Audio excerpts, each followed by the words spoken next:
할렐루야, 아멘. 영상 하나 보시겠습니다.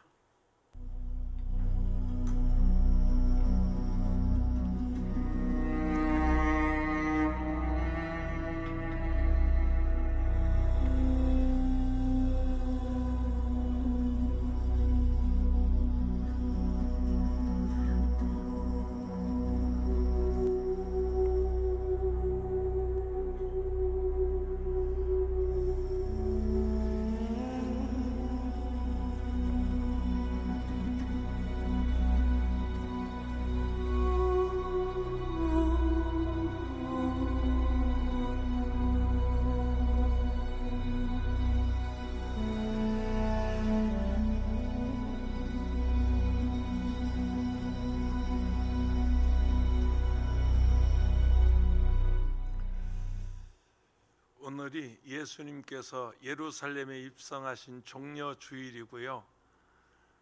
고난주간 시작이어서 영화 더 패션 오브 더 크라이스트 영화의 한 장면을 보여드렸습니다. 예수가 모욕을 당하시는 그런 장면입니다. 사람은 누구나 고통을 당하지 않고 편하게 살고 싶은 것이 사실입니다. 고통을 원하는 사람 단 한 사람도 없습니다. 그런데 반대로 고통을 당하지 않는 사람이 한 사람도 없습니다. 모든 사람이 고통을 피할 수 없고, 고통은 인간에게 다가온 필연입니다. 우연히 재수 없어서 어쩌다가 아닙니다. 누구에게나 다가오는 필연입니다. 주변을 돌아보면 크고 작은 병뿐만 아니라 육신의 병 든 거 이거 엄청난 고통이죠. 그것뿐만 아니라 젊은 나이에 자식을 잃고 슬퍼하는 부모도 있고요. 부모님 때문에 얼굴을 들지 못하고 사는 자식들도 있습니다. 며칠 전 뉴스 보셨는지 모르겠는데 잠수교에 노란 포스트 이 딱지가 하나 붙었어요. 아무개 우리 아들 어디 있어? 그런 거였어요. 고향이 전라남도 해남이더라고요. 무엇 때문에 25살 먹은 아들이 자동차를 몰고 서울 잠수교까지 왔는지, 왜 죽었는지 모르겠습니다. 사연은 모르겠지만 그 엄마가 아들을 찾는 그런 조그마한 메모지가 잠수기 밑에 붙어 있었어요. 17일 만에 잠수기에서 2km 떨어진 동작대교 아래서 아들이 시체로 발견됐어요. 저도 도봉성전 담임할 때 지금도 제 가슴이 미어지는 듯한 아픔을 당한 가정을 기억하고 있습니다. 아버지가 육사 출신이에요. 사업도 전역하고 나서 사업도 잘해요. 돈도 많아요. 인물도 좋고요, 학벌도 좋고요, 좋은 가문이에요. 그 아들이 연세대학교 다니다가 죽었어요. 남의 가정 얘기니까 왜 죽었는지 제가 내용을 알지만 제가 장례식 치렀거든요. 지금도 그 아들 생각하면 남의 아들 같지 않아요. 정말 우리 아들들, 자녀들 아무리 힘들어도 죽진 마세요. 죽으면 안 돼요. 부모 앞에서 그러지 마세요. 큰 불효예요.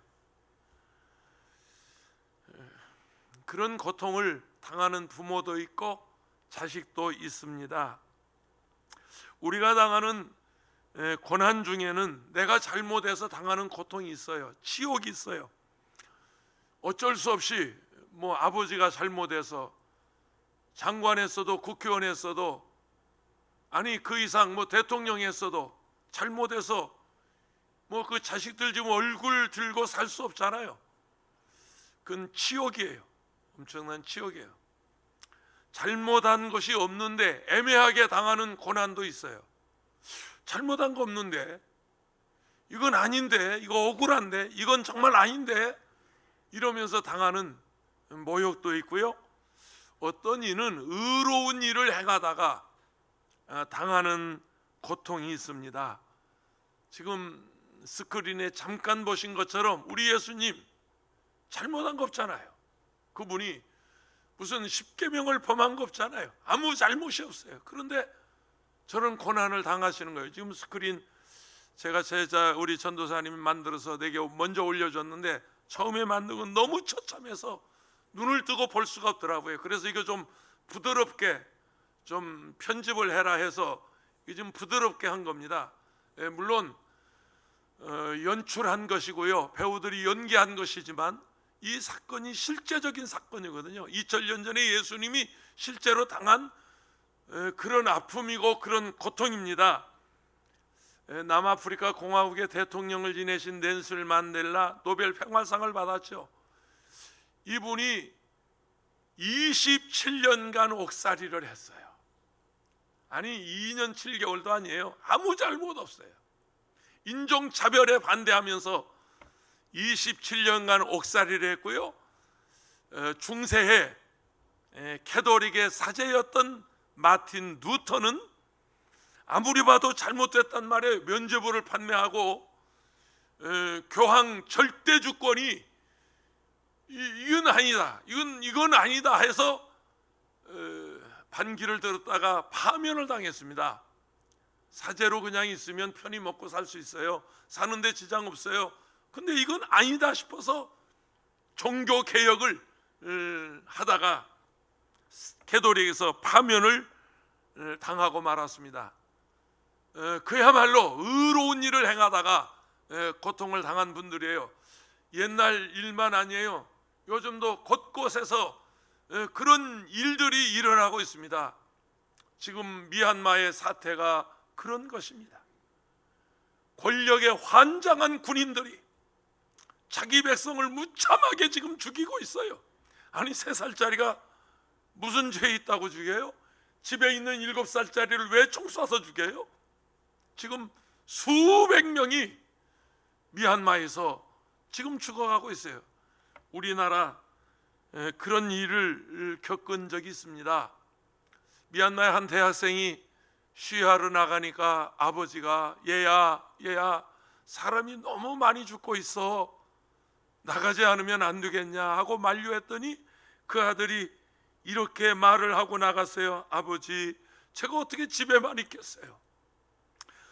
시위를 하지 않더라도 가서 청소라도 하고 휴지라도 주스려고 그래요.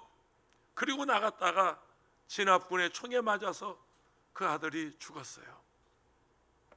1980년 5월 광주에서 일어난 민주화 운동이 바로 그런 것이었습니다. 그 당시 전두환과 신군부가 언론을 철저하게 통제했기 때문에 제가 그때가 언젠가 그랬더니 제가 신학교를 졸업하고 오살리 기도원에서 그야말로 춤을 추면서 복음을 전할 때 한 번 설교하고 양복까지 다 갈아입어야 하는 뻘뻘 땀을 흘리면서 내가 설교할 때 우리는 정말로 몰랐어요. 언론을 통제했기 때문에 아무도 그 일이 광주에서 일어나는지 몰랐어요. 그때 몇 명 죽은 줄 아세요? 무고한 광주 시민이 165명이 현장에서 죽고요, 총으로 맞아 죽고 발포하면 죽고요, 후유증으로 376명이 죽고 지금도 생사를 알지 못하는 행방불명이 76명이고 중경상자가 3,139명, 무려 한 5천여 명이 죽거나 다치거나 행방을 모르는 사건이 바로 그 5.18 광주 민주화 운동입니다. 5.18을 소재로 한 영화, 드라마 있었죠. 모래시계가 대표적이고요. 꽃잎, 화려한 휴가, 택시운전사, 이런 영화들이 5.18을 소재로 한 영화들인데 나는 지금이라도 전두환 씨가 5.18 국립묘지 앞에 가서 무릎을 꿇고 내가 권력에 눈이 어두워서 그랬습니다, 내가 환장해서 그랬습니다, 여러분 날 용서해 주세요. 아니 그 말하기가 그렇게 힘이 드는가? 그 아들이 교회 전도사라면서, 그 아들이 김양재 목사가 심우하는 우리들 교회 전도사래요. 둘째 아들이. 나는 그 아들 만나면 멱살을 붙잡고 얘기하겠어요. 이 사람아, 아버지 모시고 가서 광주시청 앞에 가서 무릎 한번 꿇고 와. 5.18 국립묘지 앞에 가서 잘못했다고 그 말 좀 하고 와. 그러면 나라도 내려가서 끌어안고 함께 울어줄게. 근데 그런 말들을 못합니다.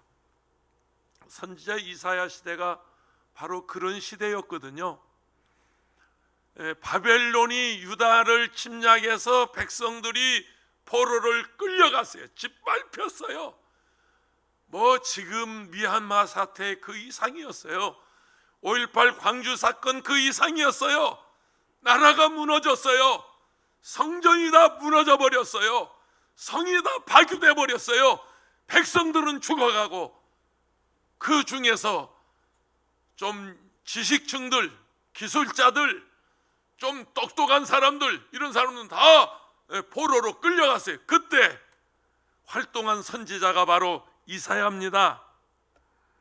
이사야는 하나님께로부터 위탁을 받아 그 백성에게 말씀을 전하는 선지자였습니다. 역할이 간단하지 않았어요.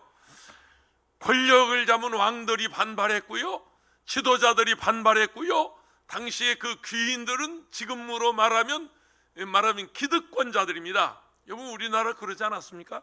일제강점기에 그 일본에 빌붙어서 권력을 잡고 그리고 움켜쥐고 한 건 하고 그런 기득권자들이, 여러분 지금 그들이 사라진 겁니까? 군사독재의 기득권자들이, 5.18의 기득권자들이, 과거 정권의 기득권자들이 지금 다 내려놓은 겁니까? 그들이 다 좌지우지하고 있습니다. 언론 그렇습니다. 권력을 그렇습니다. 부를 그렇습니다. 이때 선지자 이사야가 그 백성과 바벨론을 향해서 신랄하게 이렇게 말씀을 전했어요. 하나님의 말씀을 받아서 하나님의 말씀을 전하는데 그 책망과 경고를 좋아할 사람 없어요. 바벨론 사람은 바벨론 사람대로, 기득권자들은 기득권대로, 또 왕족들은 왕족대로 그 선지자 이사야의 그 경고를, 심지어 포로 돼간 유다인들도 그 말을 싫어했어요. 왜 그랬냐면 이사야서 50장이 그 당시 상황을 잘 묘사하고 있는데, 오늘 본문 6절에 이렇게 말씀합니다. 나를 때리는 사들에게 내 등을 맡기며 나의 수염을 뽑는 자들에게 나의 뺨을 맡기며 모욕과 침뱉음을 당하여도 내 얼굴을 가리지 아니하였느니라. 내가 이런 순환을 당하지만, 이런 모욕을 당하지만 나는 숨지도 않고 뒤로 물러나지 않고 내 얼굴도 가리지 아니했다.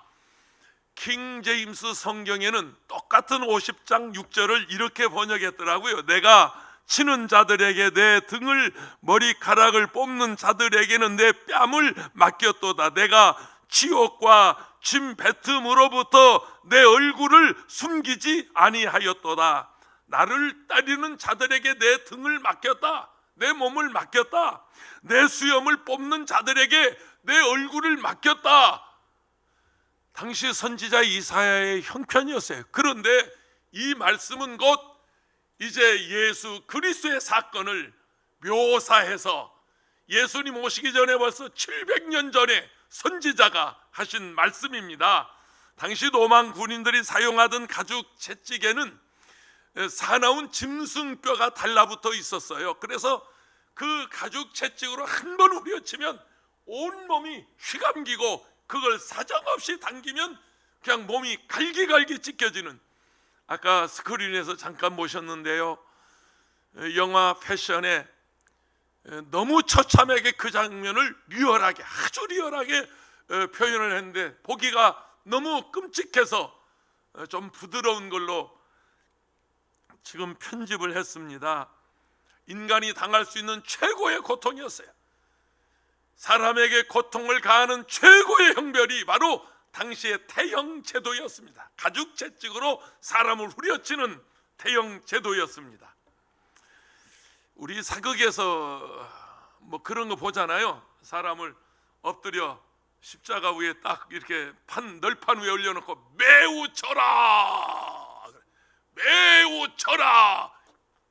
이 태형제도가 우리나라에도 있었고요. 일제강점기에 특별히 일본 사람들이 우리 선조들을 그렇게 후려쳤더라고요. 일제강점기에 이 태형제도가 있어서 원래는 원칙적으로는 남성에게만 적용이 됐으나 일본 사람들은 남녀 가리지 않았어요. 어른 아이 가리지 않았어요. 이 엄청난 그 태형제도, 매를 때리는 그런 일이 있습니다. 그러다가 이제 3.1 만세 운동이 일어나죠. 한거가 일어나자 일본 사람들이 바꿨어요, 정책을. 이 조선 사람들은 총칼로 매로 다리를 쓸어서 되는 민족이 아니구나. 그래서 이제 회유하기 시작합니다. 문화 통치로. 그래서 성을 바꾸고 이름을 바꾸고 글을 없애고 우리말 못하게 하는 이 문화 통치로 일본 사람들이 회유했던 거 우리가 당한 역사입니다. 태형제도는 막대기로 죄인의 등과 볼기를 후려치는 그런 그 방식인데 우리나라만 있는 게 아니에요. 일본 이 동남아시아의 일은, 아니 고대 로마에도 이런 태형제도가 있었던 게 사실입니다. 이 동남아시아에서는 최고 50대에서 100대까지가 이 하한선 상한선이 그려져 있어요. 매를 100대 이상은 못 때리도록 되어 있어요. 예수님 당시에는 40대 이상 못 때렸어요. 그래서 39대만 때렸어요. 39대 예수님 당시에는. 근데 동남아시아에서는 100대까지 때리도록 되어 있었는데 원래는 여성은 때리지 않도록 되어 있는데 이 여성들은 속옷만 입혀서 여성을 때린 그런 적도 있습니다. 우리 삼국시대 중국의 율령제도, 법제도를 도입하면서 태형제도는 그때 도입됐을 것이라고 추정하고 있습니다. 고려시대 정식으로 이것이 법제화가 돼서 매우 쳐라, 뭐 사극에서 그런 제도가 나옵니다. 킹제임스 성경에 머리카락을 뽑는 자들에게 내 뺨을, 얼굴을 맡겼다는 것은 남자들의 수염을 뽑아버렸다는 것이거든요. 수염을 뽑았다. 이게 무슨 얘기입니까? 당시 그 근동, 중동 지역에서 남자들은 수염을 길렀어요. 우리나라도 어른들 옛날에 이렇게 수염 기르고 그랬는데 이 수염은 남자의 상징이었습니다. 지금도 유대인들은 수염 기르고 다녀요. 여자들은 얼굴을 가리고, 저 중동에는 그러고 뭐 유대인들은 모자를 쓰고, 그래서 유대인인 것을 표시하고 남자들은 수염을 이렇게 길게 다루고 다니는데 그 수염을 뽑을 때 신체적인 고통이 얼마나 크겠어요. 이거 무슨 뭐 마취하고 뽑는 거 아니잖아요. 그 수염을 그냥 잡아 뽑을 때. 그런데 그거보다 더 큰 모욕이 있어요. 그게 뭐냐면 너를 남자로 인정하지 않겠다는 거예요. 너를 사람 대접하지 않겠다는 거예요. 남자 대접하지 않겠다는 거예요. 여러분, 그것이 요즘 폭력 사태 아닙니까? 학교 폭력이 바로 그런 것이고, 또는 아동 폭력이 바로 그런 것이고, 지금 유엔에서 문제가 되고 있는 이 북한의 인권 문제, 중국의 인권 문제, 미국의 인종차별, 이런 것들이 그 사람의 인격을, 말하면 인권을 무시하고 짓밟아버리는, 아니 피부 색깔이 노랗다고 총을 쏩니까? 아니 피부색이 검다고 그냥 그렇게 무참하게 짓밟아 버리는 겁니까? 이건 지금 전 세계에서 문제가 되고 있는 인권 탄압이고 인종차별의 문제인데, 예수님 당시 그 이전에 벌써 이사야 선지자 시대에 남자의 수염을 뽑았다고 하는 것은 그런 폭력입니다. 절대로 있어서는 안 되는 그런 폭력이었습니다. 예수님께서 고난 당하실 때 남의 말을 훔친 것도 아닙니다. 남의 물건을 훔친 것도 아닙니다. 파리엄치한 행동한 것도 아닙니다. 하나님의 아들이라고 하는 그 이유 하나 때문에 예수님은 십자가에서 돌아가셨는데, 그 시대 상황을, 예수님의 상황을 선지자 이사야는 53장 5절에 이렇게 표현하고 있습니다. 예수가 찔림은 우리의 허물 때문이요, 예수가 상함은 우리의 죄악 때문이라. 예수가 징계를 받음으로 우리가 평화를 누리고 예수가 채찍에 맞음으로 우리는 나음을 입었도다. 할렐루야. 오늘 고난 주간입니다. 이번 한 주간 특별히 내일부터 고난주간 특별 새벽 기도가 있는데요, 특별히 몸이 불편하신 분들, 몸이 아프신 분들, 질환 있는 분들 이번 한 주간 동안 기도해서 모두 고침받기를 축원합니다. 저가 채찍에 맞음으로 너희가 나음을 입었도다. 우리가 고침을 받았도다. 할렐루야. 경기도 화성에 유복수 권사님이 계십니다. 20년 전 제가 기도원에 원장으로 있을 때 이분이 기도원에 올라오셨답니다. 사형 선고받고 복수가 차서 숨을 헐떡거리며 마지막 기도원에 가서 기도하고 죽겠다고 기도원에 오셨답니다. 저는 정말로 기억 안 납니다. 우리 권사님이 들으면 좀 섭섭할지 모르지만 그 당시 100만 명 이상 다녀가는 기도원 원장이 누구를 기억하고 누구를 특별히 기도해주고 누구를 기도 안 해주고 그랬겠습니까? 제 성격이 그러지 못하는 사람입니다. 이른 아침부터 늘 환자들 기도해줬겠죠. 근데 이분이 몇 개월 우리 기도원에 머물러 있었다고 그래요. 몇 달 동안 있는 동안에 하루도 빠짐없이 원장님이 오셔서 숙소에 가면 숙소에서 기도해주고 성전에서 만나면 성전에서 기도해주고 그렇게 몇 달 동안 기도해 주더랍니다. 그런데 이분이 병에서 고침을 받았어요. 지금까지 살아계십니다. 유복수 권사님, 우리 집사람하고 잘 내통 이렇게 소통이 되는 그런 분입니다. 이제 그때 고침을 받고 이 어른께서 시골에 와서 농사지어서 김장 담으면 김치를 보내주고 된장 담으면 된장을 보내주고 고춧가루를 만들면 고춧가루를 보내주고 그런 것 같습니다. 저희 집으로 집사람과 연락이 돼서 그렇게 된 것 같은데, 제가 여기 부임해 오던 그해 가을, 그해 겨울, 아니면 그 이듬해 봄인 것 같은데, 그 이듬해 봄, 내가 여기 오던 그 이듬해 16년쯤 되는 것 같습니다. 그때 이 어른이 우리 집사람을 만나서, 제가 땅일 자식이 남매가 있는데 우리 아들 다 이렇게 잘 살고 우리 딸도 시집가서 잘 살고 모두 애들 잘 살고 있는데 목사님 식사 한 번 제대로 못하는 것이 마음에 걸린다고. 목사님이 원장님으로 계실 때 그렇게 기도해줘서 내가 지금까지 이렇게 살고 있는데 밥 한 번 대접 못하는 것이 마음에 걸린다고. 그래서 부부가 의논했대요. 부부가 의논해서 우리가 죽기 전에 이 아들 딸한테 이 재산 물려주기 전에 우리 목사님에게 땅 일부라도 좀 드려서 나중에 은퇴하고 나서 화성에 집 짓고 살라고. 그래 부부가 의논을 해서 왔어요. 와가지고 하는 말이, 우리 마음이 변하기 전에, 우리 생각이 변하기 전에 이거 얼른, 이거 말하자면 등기 이전 해가라는 거예요. 그래서 나 땅이 있어요, 화성에. 나 참 세상에 물론 집사람 이름으로 그 당시에 해놨습니다마는, 이번 주간 고난주간입니다. 여러분 어떤 질병에 걸렸던지 저가 채찍에 맞음으로 너희가 나음을 받았도다. 여러분 병 고침 받기를 주의 이름으로 축원합니다. 땅 안 주셔도 됩니다. 집 안 주셔도 됩니다. 여러분 고침 받고 건강하시면 됩니다. 예수가 채찍에 맞음으로 너희가 나음을 입었도다. 두 번째는 세상을 심판하시는 예수님이십니다.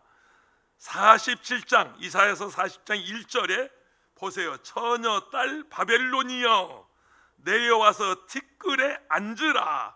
당시 바벨론은 지금의 미국 같은 나라입니다. 세계 최대의 강국이었습니다. 그런데 선지자가 그 최대의 강국 바벨론을 향해서 뭐라고 합니까?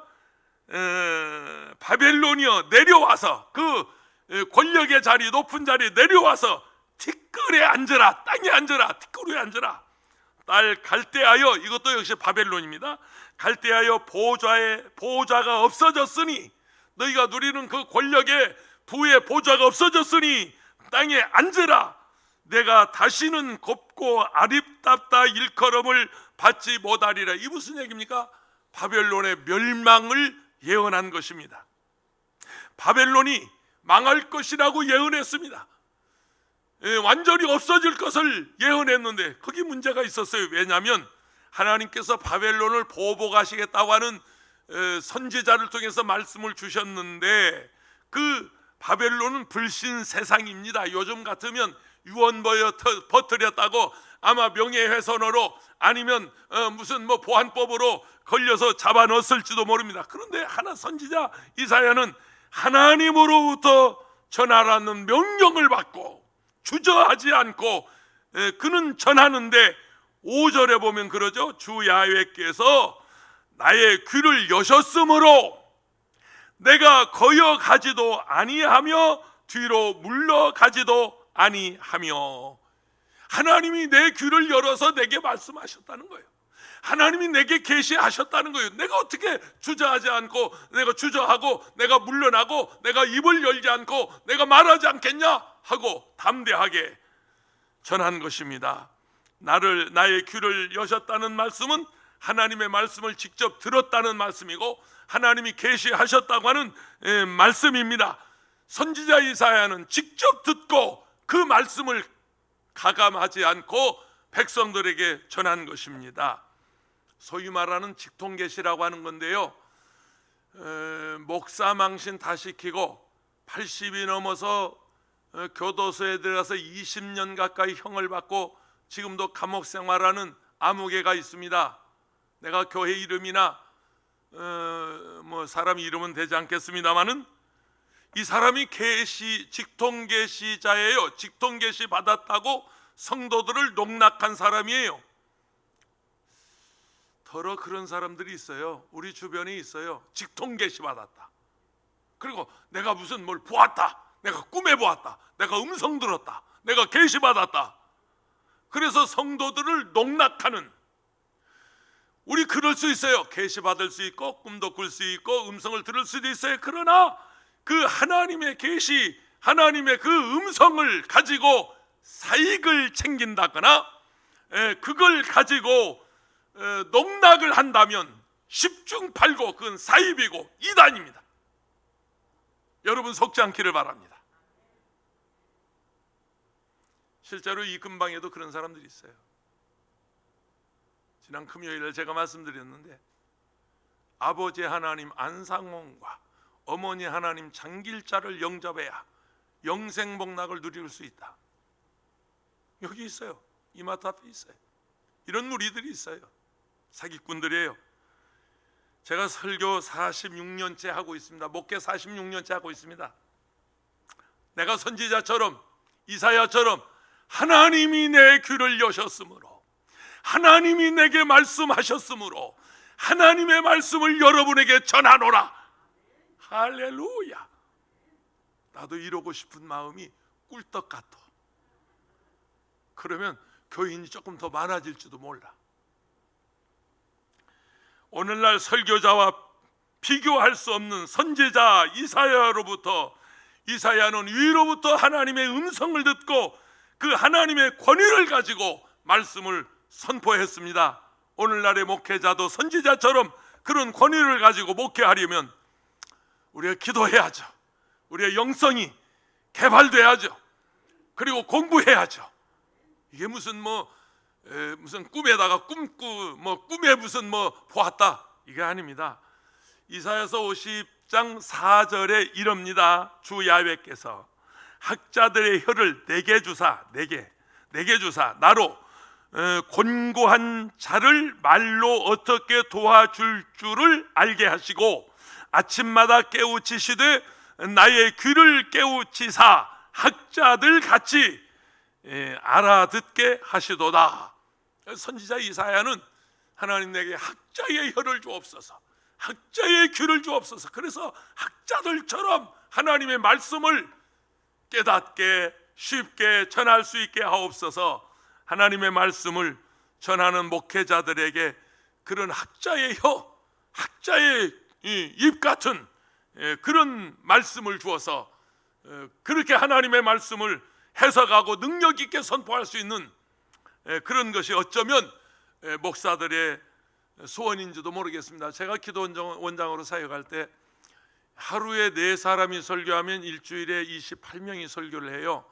한 강사가 일주일에 2번 반복해서 설교하지 않습니다. 누가 정한 것은 아닌데 내가 원장이라도 일주일에 한 번만 이렇게 설교하도록, 하도 설교하겠다는 사람이 많으니까 그렇게 세워서 설교합니다. 어떤 때는 제가 원장실에서 모두 모니터링 하죠. 설교를 듣죠. 이 모니터를 통해서 듣는데, 한 번은 어떤 분이 와서 설교하는데 대단한 분이 오셨더라고요. 아주 키는 자그만 해가지고 맞은 디딤돌을 딛고 올라서서 설교하는, 근데 아주 굉장한 분이 왔어요. 자기가 기도해 주었더니 안수해 주었더니 고등학교 꼴찌에서 두 번째 한 은혜가 서울대학에 들어갔대요. 그때가 입시철인데 그 말을 들은 학부모들 환장하는 거죠. 야, 저 양반 기도 한번 받았으면 좋겠다. 자기가 기도했더니 암덩어리가 그냥 막 쑥쑥 그냥 흘러내렸다는 거예요. 거기 암 환자들이 있는데 그 말 들은 환자들이 줄 서는 거죠. 그냥 서요? 봉투 가지고 서지. 줄 서는 거죠. 자기가 기도해 줬더니 빈배로 나갔던 어부가 만선이 돼서 돌아왔다는 거예요. 내가 설교를 들으면서 오늘 강사님은 예수님의 큰형님 같은 분이구나. 그래서 우리 기도원 총무 목사, 우리 장봉희 목사가 그 당시 총무할 때인데 총무사를 불러서, 이 사람아, 오늘 강단에서 설교하신 목사님 강단에 내려오시면 정중하게 가방 받아드리고 그리고 차에 태워서 저 문 앞에까지 모셔다 드려 사람들 접근하지 못하게, 오늘 예수님의 큰형님 같은 분이 오셨다. 그리고 문 앞에 가서 인사하고 와. 다시는 오지 마세요. 그러고 인사해서 보냈는데, 그 후에 얼마 있다가 동남아시아 선교여행 가서 죽었다고 하는, 교통사고로 죽었다고 하는 그런 보도를 보았습니다. 지금은 그분이 안 계십니다. 선지자 이사야가 그 바벨론에 벌써 포로돼 가서 50년 이상 됐는데 그들에게 이 심판을 전하는 거예요. 바벨론 망한다, 땅에 내려와서 앉아라. 그 말을 좋아할 사람이 누가 있겠어요? 문제는 거기에 포로돼 간 유대인들이었어요. 유대인들이 이미 50년이 지나서 1세대는 거의 죽었고 1.5세대, 2세대, 3세대가 바벨론에서 정착하고 직장을 얻고 시집가고 장가가고 거기서 지금 이제 살만한데, 적응해서 살만한데 이 나라가 무너진다는 거예요. 그러니까 바벨론 사람은 바벨론 사람대로 싫어하고 유대인들은 유대인대로 싫어하고, 특별히 신앙적인 문제에 있어서 유대인들은 야훼 하나님을 신앙하는 그런 신앙의 뿌리를 가지고 있어요. 바벨론은 오만 잡신을 섬기는 이방 신들이에요. 그런데 그 바벨론에 가서 야훼 신앙을, 우월한 신앙을, 하나님을 드러낼 수 없었어요. 그런 그 고통 중에서 유대인들이 신앙에 우월한 것은 당연하지만 그 신앙의 우월성을 드러낼 수 없어요. 지금 미국은 난리예요. 지난번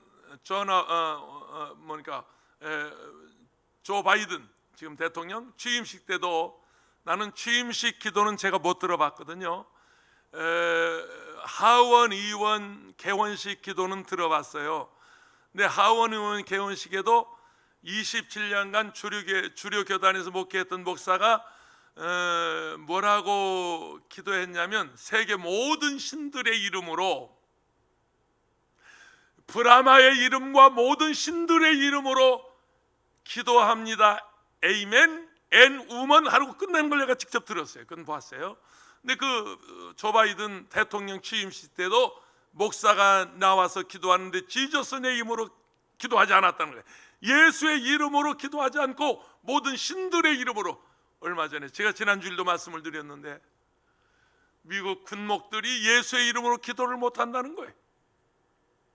모든 신들의 이름으로. 그러면 그 나라 망합니다. 그러면 그 나라 무너지는 겁니다. 예수 있으면 삽니다. 예수 없으면 죽습니다. 예수 있으면 영생이고 예수 없으면 지옥 갑니다. 당시 바벨론에 포로로 잡혀간 사람들이 지금 그런 지경에 있어요. 그들이 야훼 하나님을 믿는 신앙을 가지고 있었지만 드러내지 못하고 우물우매하면서 거기서 살기에 급급하고 있었는데, 선지자 이사야가 가서 신랄하게 그들에게 복음을 전한 것입니다. 마가복음 14장 65절에 어떤 사람은 그에게 침을 뱉으며 그의 얼굴을 가리고 주먹으로 치며 이르되 선지자 노릇을 하라 하고 하인들은 손바닥으로 치더라. 예수님이 그 당하시는 모욕 중에서 어떤 사람들이 그 말에 침을 뱉고 손바닥 얼굴 때리고 그리고 예수님을 참소하는 거예요. 조롱하는 거예요. 이것은 이미 선지자들을 통해서 구약에 예언된 사건이었습니다. 수천 년 전에 예수 그리스도가 여자의 후손으로 오실 것을 성경은 말씀하고 있는데 오셨어요. 처녀의 몸으로 태어날 것을 예언했는데 그대로 태어났어요. 베들레헴에 태어날 것을 말씀하셨는데 그 예언이 이루어졌어요. 다윗의 가문으로 오실 것을 예언했는데 그 예언이 그대로 이루어졌어요. 예수 그리스도가 십자가에서 죽을 것을 생생하게 묘사하고 있는데 특별히 선지자 이사야는 거기에 집중하고 있습니다. 마태나 마가나 누가나 요한이 그 성경을 기록할 때 이사야서 50장 6절을 기초로 해서 성경을 기록했습니다. 그래서 이 신약 사건을, 신약의 예수 그리스도의 사건을 좀 더 우리가 깊이 알려면 이 구약에 뿌리를 두고 있는 구약을 이해해야 신약을 이해할 수 있어요. 그냥 신약의 어떤 현상만 나타내 이 현상 배후에는 선지자 이사야가 이렇게 구체적으로 예수님에 대해서 예언했단 말이죠. 최고의 법정에서 종교 재판을 받을 때 증인들이 나와서 예수의 잘못을 이제 증언합니다. 예수 그리스도는 묵비권을 행사합니다. 그때 대제사장이 예수님에게 최후의 진술하도록 시간을 줍니다. 네가 그리스도가 아니라고 말하라. 하나님의 아들이 아니라고 말하라. 예수님께 그렇게 질문을 던졌어요. 최후의 진술하라고 했어요. 그때 예수님께서는 직답하지 않고 이렇게 말씀하십니다. 마태복음 26장 64절에 예수께서 이르시되 내가 말하였느니라. 네 입으로 말하였느니라. 그러나 내가 너희에게 이르는 이후에 인자가 권능의 우편에 앉아 있는 것과 하늘 구름을 타고 오는 것을 너희가 보리라 하시니, 그 말을 듣고 대제사장은 옷을 찢었다, 분노했다. 그래서 예수를 십자가에 죽이도록 내주었다고 하는 것이 마태복음 26장의 기록입니다. 제자들은 유대의 종교와 로마의 권력 앞에 멍하니 그저 바라만 보고 있었어요. 예수님이 당하시는 그 고난의 십자가 밑에서 그냥 바라만 볼 수밖에 없었어요. 아무도 여기에 대항하거나 변명할 힘도 없었어요. 영화 더 패션 오브 더 크라이스트, 예수님에 관한 이 영화는 제사장이 십자가에 못 박힌 예수를 올려다보면서 외치기를 내가 성전을 허물고 3일 만에 다시 세운다 하지 않았느냐. 만약에 내가 메시아이면 그리스도이면 십자가에서 내려와서 우리로 하여금 믿게 하라. 그런데 너는 너 자신도 내려오지 못하는구나 이러면서 예수님을 참소할 때 십자가 위에서 예수님은 이렇게 기도하셨습니다. 아버지여, 저들을 용서하소서. 저들은 자신이 무슨 짓을 하는지 모르고 있나이다. 아버지여, 저들의 죄를 용서하소서. 저들이 하는 일이 무슨 일인지 모르고 지금 하고 있습니다. 고난주간, 순환주간, 특별히 예수님의 순환을 마음에 새기면서 우리를 위해서, 나를 위해서, 여러분을 위해서 찢기시고 맞으시고 모욕을 당하신 그 예수님이 이번 한 주간 동안, 아니 여러분 일평생 여러분의 가슴에 남아있기를 축원합니다. 힘들 때 그 예수님 생각하세요. 고통스러울 때 그 예수님을 생각하세요. 죽을 것처럼 몸이 아플 때도 그 예수님, 고난당하신 그 예수님을 생각하면 그 주님이 오셔서 여러분을 위로하시고 여러분을 치료하시고 여러분을 구원해 주실 것입니다. 하나님 아버지,